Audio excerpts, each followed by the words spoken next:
Mamitha Baiju മലയാളിയല്ലെന്നും Punjabi സ്വദേശിയാണെന്നും Tamil cinema നിർമ്മാതാവ് ബാലാജി പ്രഭു.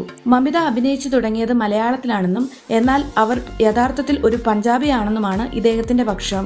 മമിത ബൈജു മലയാളത്തിലാണ് അഭിനയിക്കാൻ തുടങ്ങിയത്. അവർ മലയാളിയാണെന്നാണ് പലരും പറയുന്നത്. എന്നാൽ അവർ മലയാളിയല്ല, പഞ്ചാബിയാണ്. തുടക്കത്തിൽ 4-5 പടങ്ങളിൽ അഭിനയിച്ചിരുന്നെങ്കിലും അതൊന്നും അത്ര ശ്രദ്ധയിൽപ്പെട്ടില്ല. ഒരു സിനിമ സൂപ്പർ ഹിറ്റ് ആണെന്ന് പ്രേക്ഷകർ പറയാൻ തുടങ്ങിയാൽ അതിൽ അഭിനയിച്ചവരും ഉയരങ്ങളിലെത്തും, അദ്ദേഹം കൂട്ടിച്ചേർത്തു. സൂര്യക്കൊപ്പമോ ധനുഷിനൊപ്പമോ ഉള്ള മമിതയുടെ വരാനിരിക്കുന്ന ചിത്രങ്ങൾ വിജയിച്ചാൽ താരത്തിന്റെ വിപണി മൂല്യം ഇനിയും വർദ്ധിക്കും. ചിലപ്പോൾ അടുത്ത രജനികാന്ത് ചിത്രത്തിൽ പോലും മമിത നായികയായേക്കാമെന്നും അദ്ദേഹം പറഞ്ഞു. തമിഴിൽ സൂപ്പർ താരങ്ങൾക്കൊപ്പം ശ്രദ്ധേയമായ പ്രൊജക്ടുകളാണ് മമിതയുടേതായി അണിയറയിൽ ഒരുങ്ങുന്നത്. വിഘ്നേഷ് രാജ് സംവിധാനം ചെയ്യുന്ന ധനുഷ് ചിത്രം കാര, സൂര്യ നായകനാകുന്ന വിശ്വനാഥ് ആൻഡ് സൺസ് എന്നിവയാണ് തമിഴിലെ പ്രധാന ചിത്രങ്ങൾ. ഗിരീഷ് MD സംവിധാനം ചെയ്യുന്ന ബെത്ലഹേം കുടുംബ യൂണിറ്റാണ് മമിതയുടെ വരാനിരിക്കുന്ന മലയാള ചിത്രം. നിവിൻ പോളിയാണ് ഈ റൊമാന്റിക് കോമഡി ചിത്രത്തിലെ നായകൻ.